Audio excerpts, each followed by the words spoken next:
আমাদের প্রত্যেকটা মানুষের জীবনেই কিন্তু ভালো এবং খারাপ দুটো দিকই কিন্তু সবসময় খোলা থাকে। একটু খেয়াল করলে দেখবেন যে আপনার আমার চারপাশে অনেক মানুষ আছে যে মানুষের সাথে অন্যায় করছে, খারাপ কাজ করছে বা মানুষের সঙ্গে প্রতারণা করছে। এর মানে এই নয় যে আপনাকে বা আমাকেও প্রতারণা করতে হবে এরকম কোনো কথা নাই বা এরকম কোনো বাধ্যকতা নাই। কারণ দিন শেষে একটা মানুষের পরিচয় কিন্তু তার নিজের কাজের দ্বারাই কিন্তু তৈরি হয়, অন্যের কাজ দ্বারা নয়। আরেকটা বিষয় হচ্ছে যে আপনি খুব ভালো মানুষ বা ভালো হওয়ার মানে এই নয় যে আপনি কখনো কষ্ট পাবেন না বা ঠকবেন না। বরং ভালো মানুষ হওয়ার মানে হলো যে আপনার নিজের বিবেককে শান্ত রাখা, আপনার চরিত্রকে সুন্দর করা বা এমন কিছু কাজ করা যেটার দ্বারা মানুষ আপনাকে সম্মান করতে বাধ্য হয়।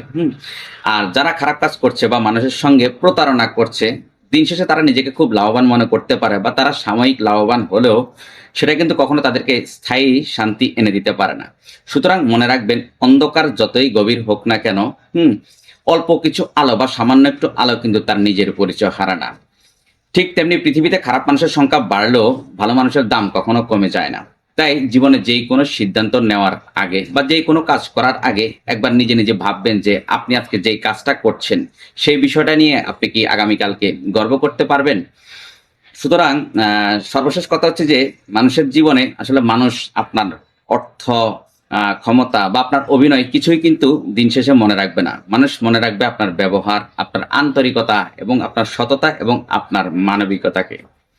Thanks for watching.